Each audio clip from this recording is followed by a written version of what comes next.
ba ang sampo dito? Oh, praise the Lord. Okay, sino sa atin dito ang excited na tanggapin ang mensahe ng Panginoon sa umagang ito? Praise the Lord. Sa mga excited na makinig, alam ko excited tayong lahat. Ito po ang mensahe ng Panginoon sa ating lahat at ito ang ating blessing sa umagang ito. Amen?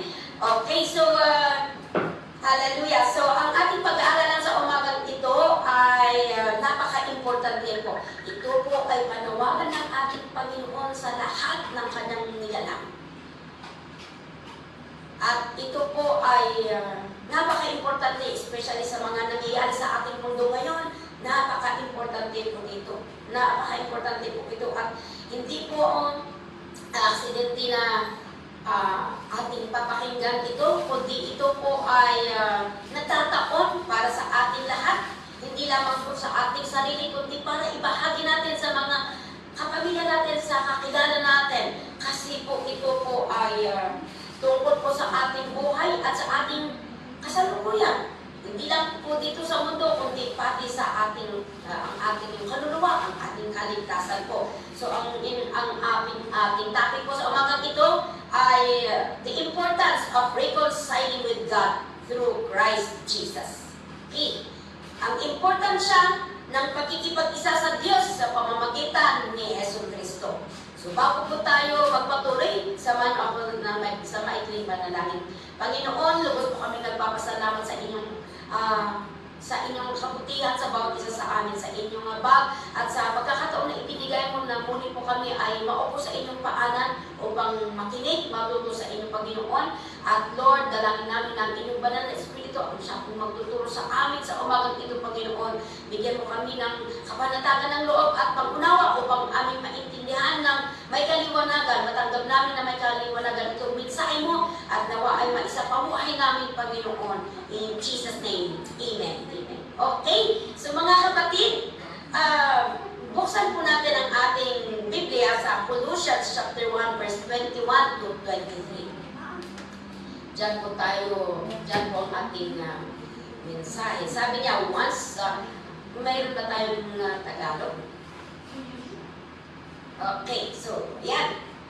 Sabi niya sa Tagalog, noong una'y hiwalay kayo sa Diyos, at kayo'y mga kaaway niya dahil sa kasamaan ng inyong pag-iisip at mga gawa. So, lahat po tayo ay ganito, di ba? Lahat tayo, kapag pala tayo ay biyag ng kasamaan, ano? At mali ang ating pag-iisip at mga gawa, tayo pala ay itinuturing na kaaway. Tayo ay kaaway ng Diyos. At dahil nga tayo ay hiwalay sa Diyos, kaya hindi yung nakakalugod sa Panginoon ating ginagawa. Kapag ka po wala tayo sa Panginoon, hiwalay tayo sa Panginoon, yung gusto natin ang ginagawa natin. At alam natin na hindi natin, alam po na lahat tayo ayaw natin itong nangyayari sa atin. Ayaw natin na masama ang ating ginagawa, masama ang ating iniisip. Pero bakit natin ginagawa? Kasi po, ang isang hiwalay sa Diyos, siya ay bihag. Kapag ka po wala tayo sa protection ng Panginoon, kung ang tao ay hiwalay sa Diyos, ay tayo po ay bihag ng demonyo, tayo po ay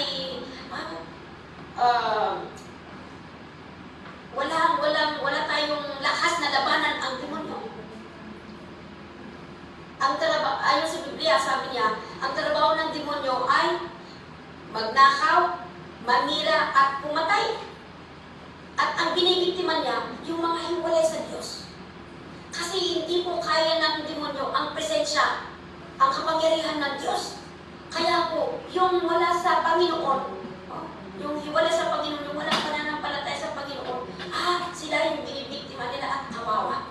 At lahat tayo, sabi niya, nung una, di ba sabi niya, balikan natin yung verse na yan. Sabi niya, nung una,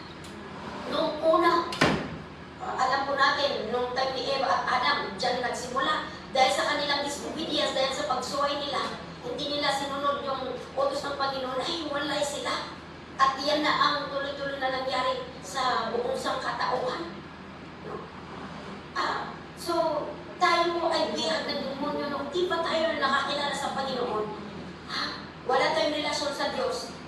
ay hiwalay sa Diyos.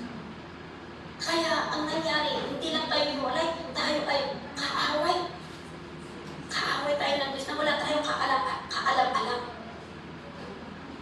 At yun nga, dahil tayo ay biyag ng demonyo, ang masama ang naghahari sa ating isip, sa ating katawan, sa ating sarili. Tayo ang biktima. Pero, at ilang taon, noong time ni Eva hanggang ngayon nangyayari yan. Pero, hindi po ibig sabihin na nagtatapos doon. Ang Panginoon po ay tapat pa rin. Ang Panginoon po ay patuloy na ipinapakita ang kanyang magmamahal. Gumagawa siya ng kaparaanan para maibalik tayo sa kanya. Kaya nga po sa susunod na verses, basahin natin.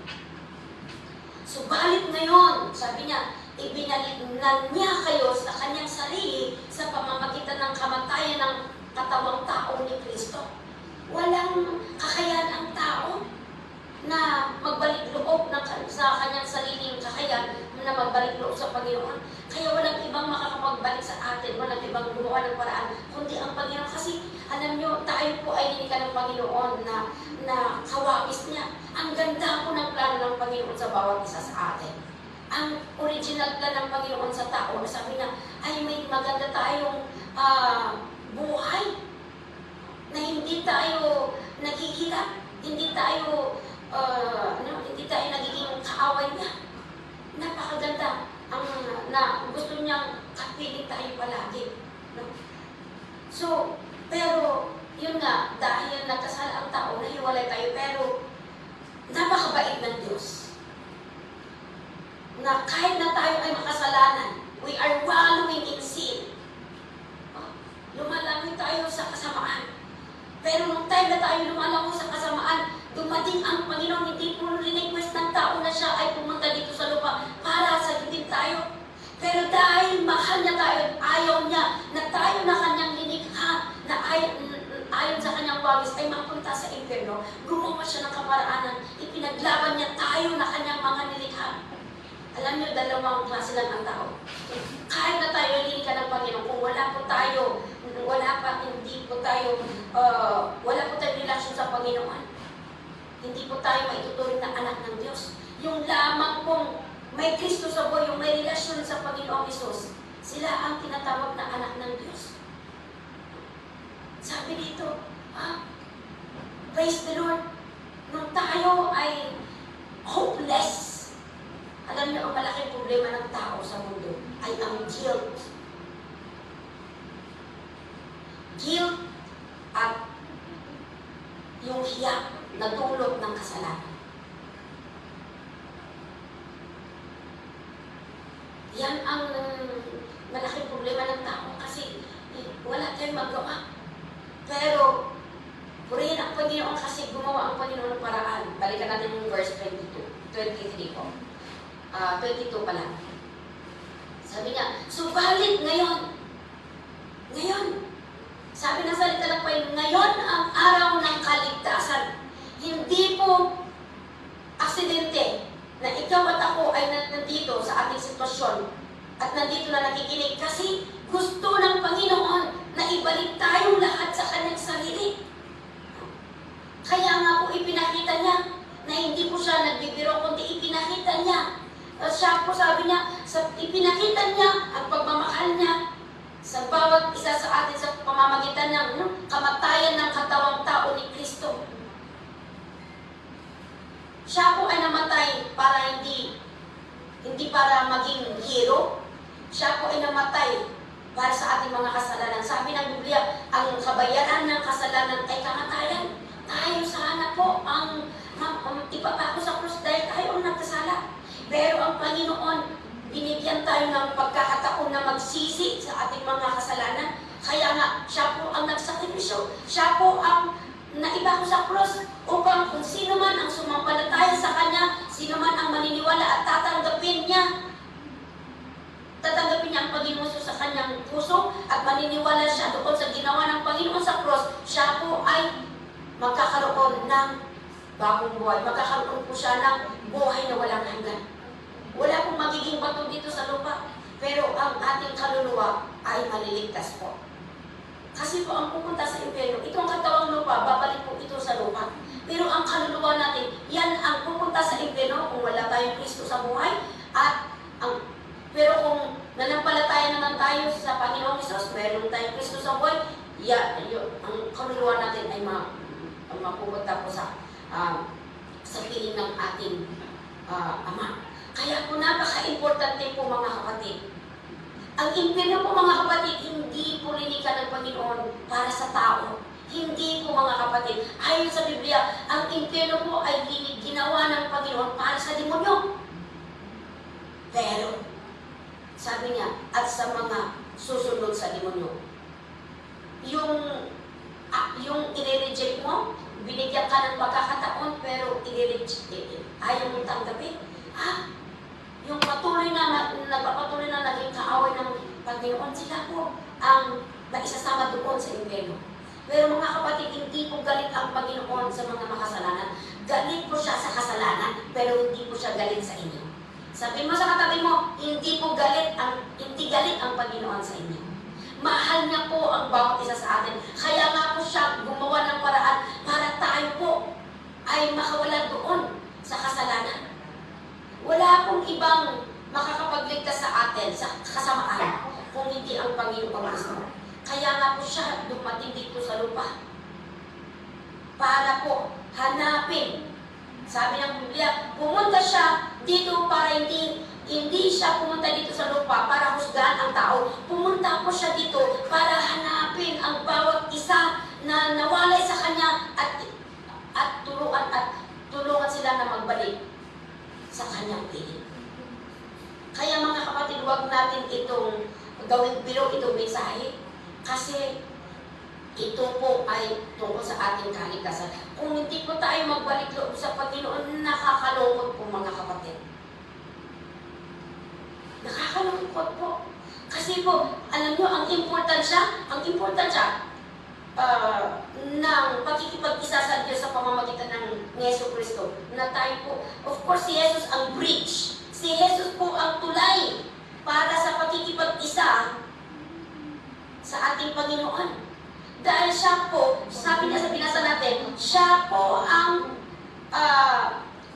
namatay doon sa cross. We are being reconciled to Him through His body and His death. Ang namatay po sa cross ay hindi po ako, kundi si Kristo, ang Diyos. Siya po ang namatay doon sa cross. Kaya siya po ang tulay para tayo ay manumbalik. Wala pong iba. Ayon sa Biblia, Jesus is the bridge for reconciliation through His body and His death. Wala pong iba. Kahit basahin ng Genesis to Revelation, wala pong ibang nabayubay sa cross, kundi ang Panginoong Hesus. Siya po ang napako sa cross. Wala pong ibang pangalan.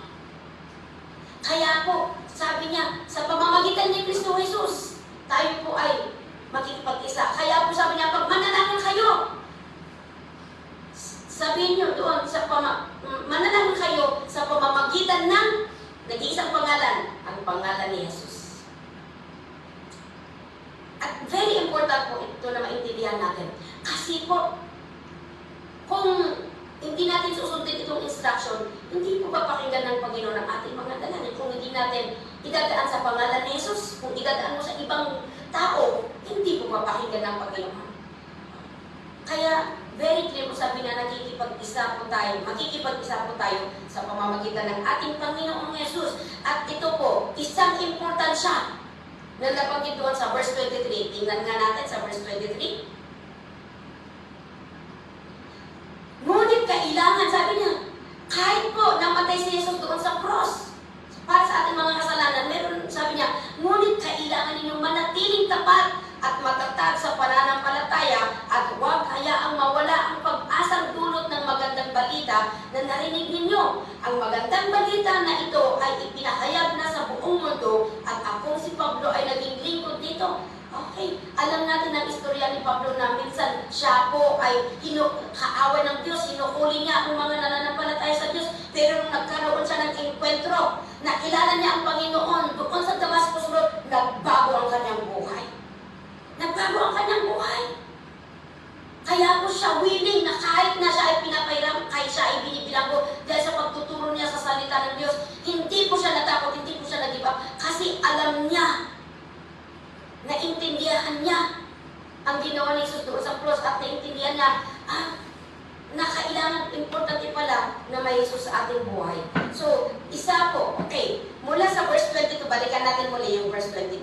Gusto ko itong magnilay-nilayan natin. Sabi niya, subalit ngayon, ibinalik na niya kayo sa kanyang sarili sa pamamagitan ng kamatayan ng katawang tao ni Kristo. Kaya maihaharap na kayo sa kanya na banal. Okay, isang importansya. Kapag ka po nagbalik loob tayo sa Panginoon, sabi niya, maihaharap ka, haharap ka sa Panginoon na banal.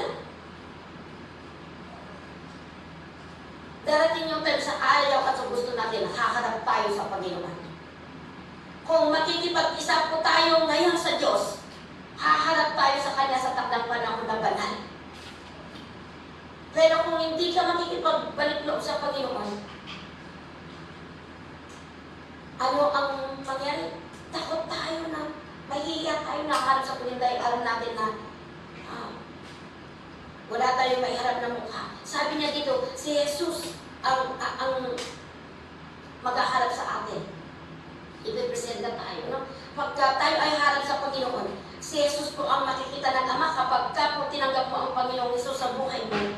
Kapag kaharap ka sa Ama, hindi na yung pagiging makasalanan mo ang makikita ng Ama, kundi si Jesus na tinanggap mo, yan ang makikita niya, kaya ikaw ay banal.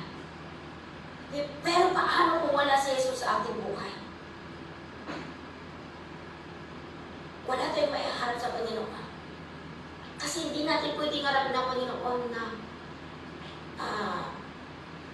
tayo ay makasalanan. Napakabanal po ng Panginoon. Kaya mga kapatid, sabi niya dito, alam ko na lahat tayo, gusto natin na harap sa Panginoon na banal, no? Malinis, at walang kapintasan.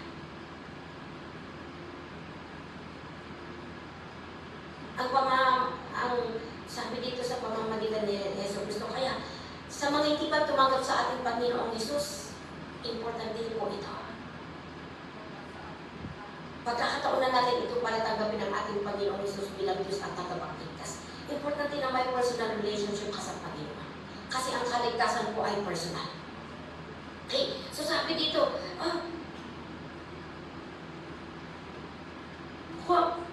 kaya importante na ipagtapat natin ang ating, ipagtapat natin sa Diyos ang ating mga kasalanan.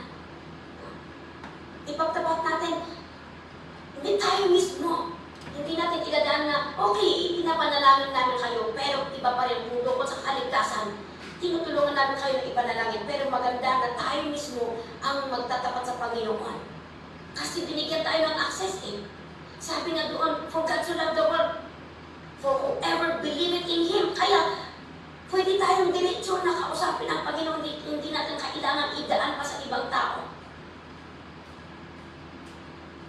Diretsyo na tayo, sabi niya, ipagtapat natin sa Diyos ang ating mga kasalanan.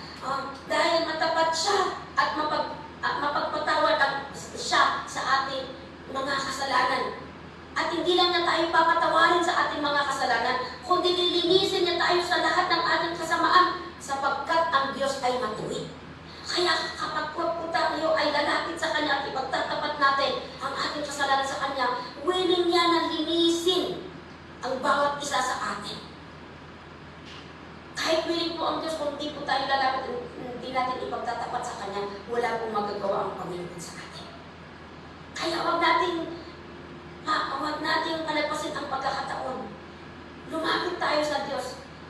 Huwag natin sabihin na kapag ka po may pananampalataya ka sa Diyos, hindi ka po matatakot na kausapin ng Diyos. Kasi ang Diyos, hindi po siya nagko-condemn. Hindi Kanya huhusga, kundi tatanggapin kapag lalapit ka sa Kanya.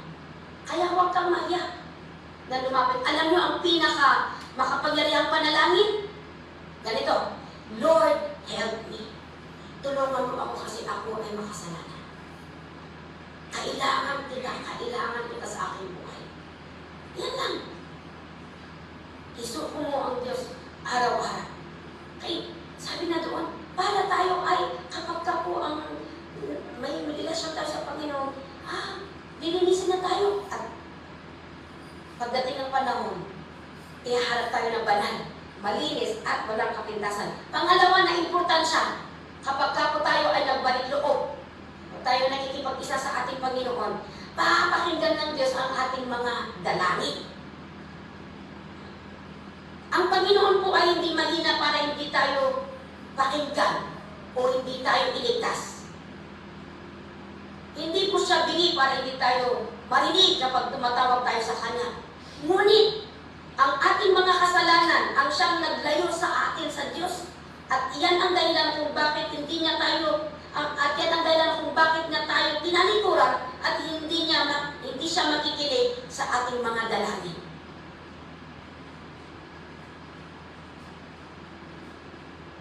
Di ba gusto natin lahat na gusto natin napapakinggan tayo ng Diyos sa ating mga dalangin? Pero bakit hindi pinapakinggan ng Diyos? Dahil, sabi na doon, dahil sa ating mga kasalanan. Yan ang humahadlang, yan ang dahilan kung bakit tayo tinatalikuran ng Diyos o hindi niya tayo pinapakinggan. Hindi niya marinig ang ating mga dalangin. I'm sure lahat tayo gusto natin na pakinggan ng Panginoon. Huwag po tayo mag-give up na manalangin. Pero kahit po nananalangin tayo, kung hindi natin talikuran ang kasalanan, hindi natin kayang talikuran, mga kapatid, intindihin po natin to. Ang pagsisisi, hindi lang po paghinto sa masamang ginagawa. Kailangan natin magbalik loob sa Panginoon. Kasi kahit ihihinto mo ang masamang ginagawa mo, kung hindi ka babalik sa Panginoon, nandyan ang demonyo, tinitingnan niya, bahante ka. Alam niyo ang gagawin niya? Aalis siya at kukuha siya ng mas maraming malalakas na kasama niya. At babalik sila sa inyo pagka ikaw ay bahante, walang salita ng Panginoon sa puso mo, wala ang Espiritu ng Diyos sa inyo. Babalik sila at papasok sila at magiging mas mahirap, mas matindi ang kahihinatnan mo. Yan po ang nakasulat sa Bible. Kaya mga kapatid, kailangan po na itigil natin ang mga masamang ginagawa natin at magbalik loob tayo sa Panginoon. Hindi pwedeng bakante po. Kasi ang demonyo mapagsamantala. Kaya po mga kapatid, para po pakinggan ng Panginoon ng ating Diyos, hindi lang po itigil, hindi lang talikuran ang kasamaan, kundi magbalik loob tayo sa Panginoon. Ang Panginoon lamang po ang may kapangyarihang baguhin ang ating buhay. Pwede mo magawa yan for 6 months or for a year kung malakas ka, pero pag wala ang Panginoon, pwede kang babalik doon sa dati mong ginagawa. Kapag ka po wala ang Panginoon po ang may kapangyarihan na magbigay sa inyo ng kalakasan para malabanan mo ang kasalanan at ang puso. So, yan ang pangalawang importansya. Papakinggan ng Diyos ang ating mga dasal. Pangatlo, kagalingan. Kagalingan. Maraming, ang lahat ng, hindi lang po physical ang nangailangan ng kagalingan. Kagalingan sa emotion. Kagalingan sa financial. O kagalingan sa, sa physical, sa relasyon. Kagalingan. Kaya nga ipagtapat natin sa Kanya ang lahat ng ating mga kasalanan at ipanalangin natin habang basahin natin sa James chapter 5 verse 16. Ano po ang sabi niya sa Tagalog po? Santiago 5 verse 16. Ano po ang pangako ng Diyos?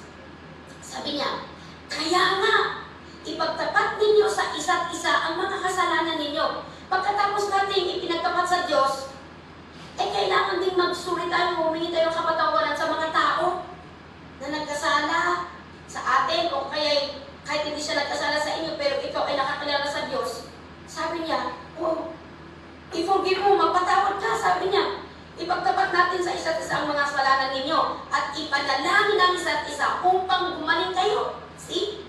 Malaki ang panalangin ng taong matuwid. Ang taong matuwid. Ang taong matuwid, hindi po yung gumagawa lang ng mabuti. Ang taong may Kristo sa buhay, sila ang sumusunod sa salita ng Diyos at sila ay may Kristo sa buhay, sila ang natatawag na matuwid. Okay. So sabi dito, malaki ang magagawa ng panalangin ng taong matuwid. Kaya kung ipagtapat natin sa bawat isa, magpatawad tayo. Patawarin natin ang nagkasala sa atin. Kahit hindi sila huhingi ng kapatawaran sa kanilang ginawa, patawarin pa rin natin para sa ating kagalingan. Ipasa Diyos mo, ang hustisya ay nasa Diyos. Kaya lang tungkol sa kagalingan, kasama ito, kapag ka po isang tao nagbabalik sa Panginoon, kaya niyang magpatawad, kaya niyang ipagtapat ang kasalanan niya sa ibang tao. Ang resulta naman yan, sabi niya, kagalingan. Kaya kapag ikaw po ay nakikipag-isa sa Panginoon, magbabalik ka sa Panginoon, nandyan yung kagalingan. At papakinggan ng Diyos ang inyong dasal dahil ikaw ay matuwid sa harapan niya, dahil ikaw ay sumusunod sa kanyang salita. Our obedience is our righteousness. Si Jesus din ang ating righteousness. Pang-apat na importansya, kaligtasan. Kailangan natin ang kaligtasan araw-araw, mga kapatid. Kaligtasan sa financial, kaligtasan sa ating physical, kaligtasan sa relasyon, kaligtasan sa anumang iniisip ng demonyo. Sa lahat ng area ng ating buhay, kailangan natin ang kaligtasan araw-araw. At mga kapatid, dahil po lamang po sa biyaya ng Diyos na tayo ay naligtas. Kapag po tayo ay sumampalataya sa Diyos, nandyan ang habag, nandyan ang biyaya ng Diyos. Kakahabagan tayo ng ating Panginoon. Kung tayo sumampalataya sa ating Panginoon sa Kristo, tayo po ay ililigtas ng Panginoon. Hindi nakasalalay sa mabubuti nating gawa ang ating kaligtasan. Sabi niya sa Bible, hindi nakasalalay sa ating mabubuting gawa upang walang maipagmalaki ang sinuman. Nilikha tayo ng Diyos at nakikipag-isa. At sa pagkikipag-isa natin kay Yesu Kristo, binigyan niya tayo ng bagong buhay. See? Kapag po tayo ay makikipag-isa sa Panginoon, hindi lang niya po aayusin ang ating buhay, kundi tayo po ay bibigyan ng bagong buhay. Bagong pag-asa.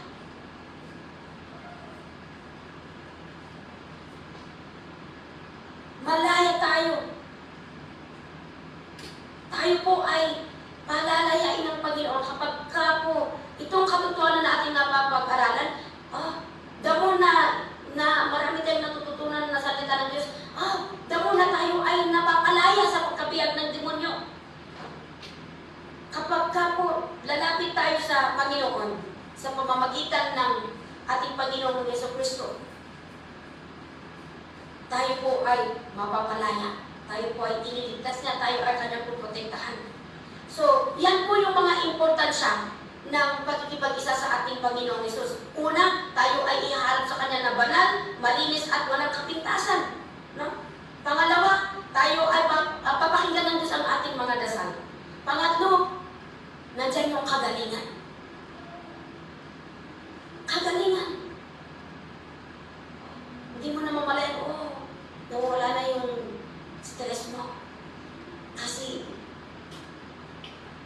nandyan ang pinapalitan ng Panginoon na ang nasa puso mo na ay hindi takot, hindi worry, kundi yung pagmamahal ng Diyos, yung kapayapaan ng Diyos.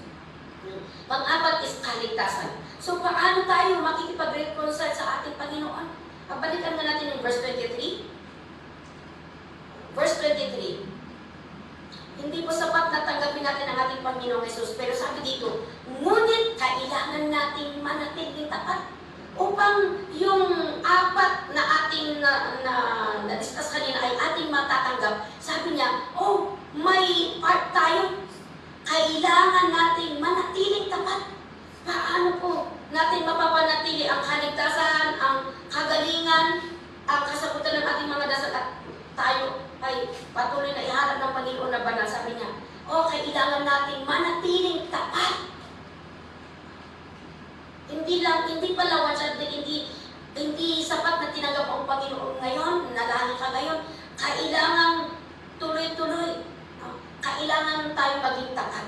Kaya sabi ko na ipagtapat natin ang ating mga kasalanan sa Kanya at tanggapin natin ang ating Panginoong Hesus sa ating puso. Upang tayo ay patuloy ng nilinisin. Habang ang Panginoon ay nasa ating puso at nakikipaglakad tayo sa Kanya, nililinis niya tayo, binabago niya tayo araw-araw. Kailangan natin maging tapat. Magpatuloy tayo. Huwag nating bawasan o ihinto yung dati nating ginagawa na pagsisilbi sa Panginoon, kundi ipagpatuloy natin at dagdagan pa natin. Tuloy-tuloy yung pagbabasa at panalangin at pagsunod sa salita ng Diyos. Tumulong sa kapwa. Yung ginagawa mo sa kapwa mo, ginagawa mo din sa Panginoon. Diba? Kaya ipagpatuloy mo na mahalin ang Panginoon at mahalin mo din ang kapwa. Ipagpatuloy mo na pagsilbihan ang Panginoon at pagsilbihan ang kapwa. Manalangin tayo. Kahit sa time na parang ayaw mong manalangin, manalangin ka. Magbasa ka, dumalo ka sa gawain. Iseryoso natin, mga kapatid. Dahil ito nakasalalay dito, ang lahat ng dalangin natin, ang kagalingan natin, ang kaligtasan natin, at ang pagganap natin sa Panginoon. Ano pa ang gawin natin? Kailangan maging manatiling matatag. Di ba kayo? Sabi niya sa natin, manatiling, hindi ka lang magpatuloy. Ano ang ipagpatuloy natin? Talikuran natin yung dati natin ginagawa na pagsunod sa ating gusto, kundi yung pananampalataya natin. Pagiging Kristiyano, yan ang ating ituloy. At sabi niya, manatiling matatag sa pananampalataya. Kailangan natin maging matatag. Huwag tayong mag-give up. Sabihin mo sa katabi mo, huwag kang mag-give up, kapatid. Huwag mag-give up. Sa time na nahihirapan ka, iiyak mo yan sa Panginoon, lumapit ka, magbasa ka sa salita ng Diyos. Kasi kung ilalagay mo lang sa puso mo, ay sasakyan yan ng demonyo at mamaya, yan pa ang ikakadepress mo. Kaya, ipa sa Diyos natin. Kasi papatayin niya. Pag mag-focus ka sa sitwasyon mo, ay mamamatay ang pananampalataya mo. Mag-focus ka sa Diyos, may pag-asa sa Panginoon. Manatili tayong tapat. Kahit sa walang nakakakita sa atin, maging totoo tayo sa Diyos. Upang pagdating ng time na ikaw ay tatawag sa Panginoon, sa time na naghihirap ka, tatawag ka sa Panginoon, papakinggan ka niya kasi maaalala niya yung ginagawa mo na pagsasakripisyo mo at pagsunod mo sa Kanya.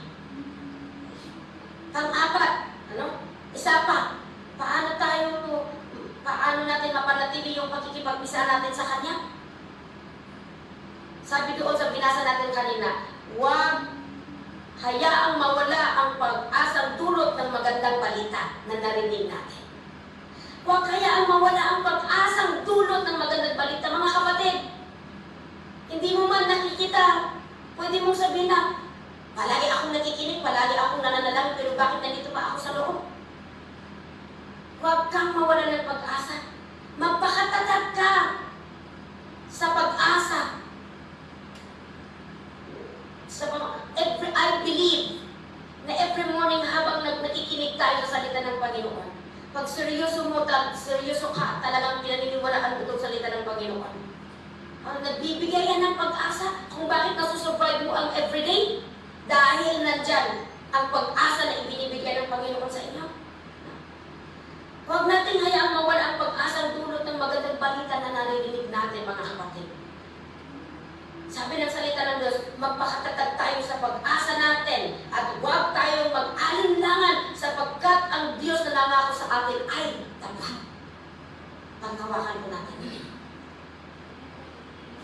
Hindi lang po siya namatay, Panginoon, mga kapatid. Hindi po nagbibiro ang Diyos. Kung nagbibiro, hindi siya pumunta dito sa lupa. Pero willing siya na pumunta dito sa lupa, namatay at nabuhay para bigyan ng hustisya ang pananampalataya ng bawat isa. Kaya hindi tayo dapat mag-alinlangan. Kung bakit tayo nag-alinlangan, kulang sa salita, kulang tayo sa kaalaman sa salita ng Panginoon. Pero habang dumadami ang kaalaman natin sa salita ng Panginoon, nawawala yung pagbubuda natin, nawawala yung pag-alinlangan. Kaya mga kapatid, tuloy-tuloy lamang po na tayo mananalangin. Kapag nananalangin ka, mangungusap ang Panginoon sa inyo. Kapag nakikinig ka, lalong-lalo kung sinusunod mo ang salita ng Diyos, talagang ipapatupad ng Panginoon ang pangako niya sa inyo. Hallelujah! So mga kapatid, ito ang oras na tayo ay makikipag-isa sa Diyos. So manalangin tayo. Manalangin tayo. Hallelujah! Sa mga hindi pa tumanggap sa Panginoon, sundan itong maikling panalangin at gawin natin itong seryoso. Panginoong Jesus, maraming salamat sa pagkakataon na ibinigay mo na ako ay makinig sa inyong salita. Inaamin ko, Panginoon, na ako ay makasalanan at kailangan kita. Kailangan ko ang tagapagligtas. Humihingi po ako ng kapatawaran sa lahat ng aking mga kasalanan. Tinatanggap kita, Jesus, bilang Diyos at tagapagligtas. Manahan ka sa aking puso. Tulungan mo ako, Panginoon, na patuloy na sumunod, sumampalataya sa inyo hanggang sa inyong pagbalik. Salamat, Panginoon, sa pagtanggap mo sa akin. Pagpalain mo po ang aking buhay at ang aking pamilya. In Jesus' name, Amen. Lord, napakinggan mo ang dalangin ng bawat isa. Dalangin ko, Panginoon, na patuloy mong ikumpleto ang mensahe at patuloy kang mangusap sa bawat isa sa amin, Panginoon. Hayaan mo na patuloy ka namin makilala, Panginoon. At Lord, i-preserve mo ang bawat isa sa amin in Jesus' name. At dinideclare namin ang kaligtasan, ang kagalingan, ang kapayapaan na siyang patuloy na manahan sa puso ng bawat isa. Patuloy mo, Panginoon, na umupin ang bawat isa sa amin upang kami ay patuloy ng maging kalugod-lugod sa inyong harapan. At patuloy mo din na pagpalain ng bawat isa upang magawa namin ang kalooban mo. In Jesus' name, Amen. God bless everyone. Ibalik po sa ating mga lives.